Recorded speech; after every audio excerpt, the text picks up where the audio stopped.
ओम स्थापकाय च धर्मस्य सर्वधर्मस्वरूपिणे अवतार वरिष्ठाय रामकृष्णाय ते नमः. Namaskars, greetings to one and all.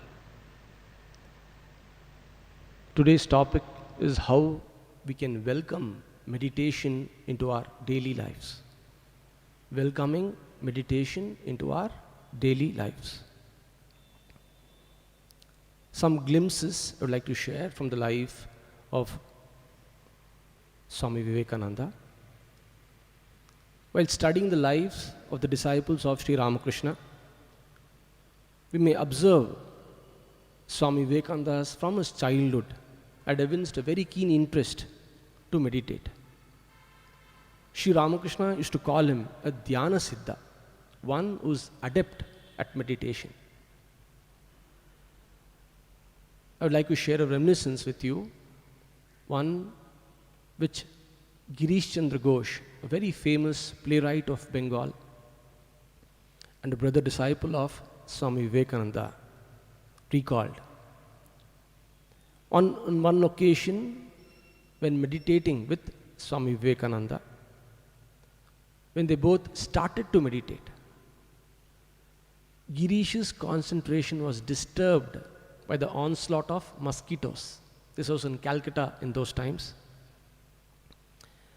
So Girish was disturbed and he wanted to call Swami Vivekananda also out from that meditation. To Girish's surprise and utter astonishment, he found Swamiji totally immersed, engrossed in meditation, with a blanket of black mosquitoes covering his entire body. Swamiji was totally oblivious of body consciousness. So I had 2 pointers from this. Number one, what a state of absorption of Swami Vivekananda's meditation, to the extent of losing his body consciousness also. Second, what could lie in that realm of unknown to bring about this type of absorption?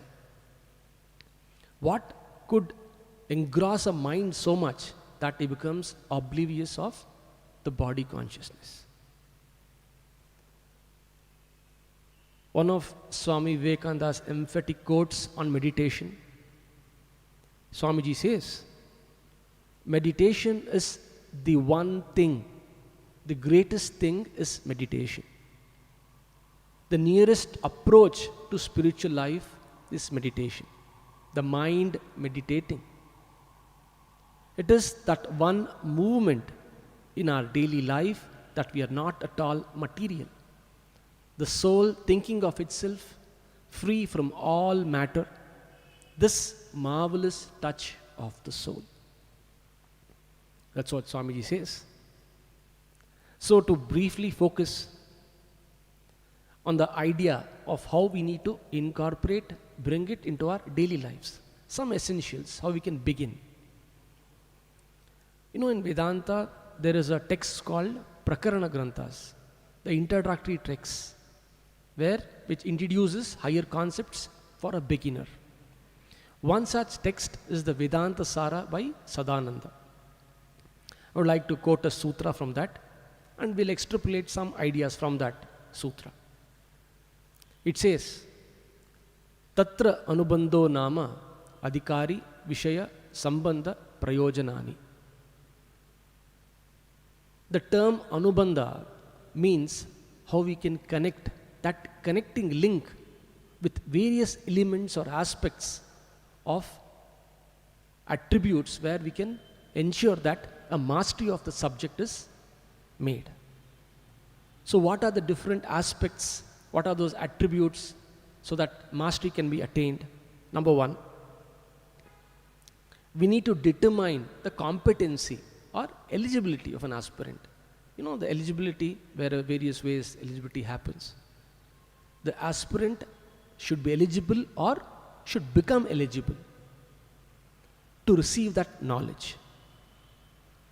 Secondly, we need to know the necessary information of the subject, be it from a right teacher, from the right books, and most importantly, the right attitude towards learning. Third, we need a conviction for pursuing the study. The questions of why. Why do we need to study? What will I gain from this study? Phala. Unless that thing is not clear, we will not have the will nor the love to pursue and master a subject. Because mastery of a subject roughly translate to the proportion of love and will for that subject. On a much more pragmatic or a practical level, we need to take care of our minds. That is one of the most important tools which we have at our disposal, which determines the quality of our meditation. The thoughts and actions throughout the day will affect the meditation at the particular designated point of our time. So we need to take care of that. Patanjali Yoga Sutras, a well-known book which deals with yoga aphorisms. A very great Indian philosopher by name Vijnana Bhikshu. The people write, philosophers and commentators write and comment on that sutras. So one such sutra from that Yoga Sutras, I would like to bring it before you, place it before you. It says, Chittamaya skanta manikalpam sannidhi matropakari. What it means is, if you can imagine your mind to be like a magnet and the thoughts surrounding it as iron filings, the magnet attracts those iron filings.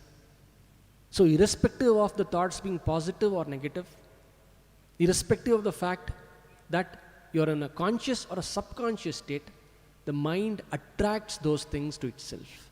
So we need to take care of our environment. We need to take care of our surroundings. That is what elders say. Take care of your company. See, meditation is normally associated with spirituality, spiritual endeavors.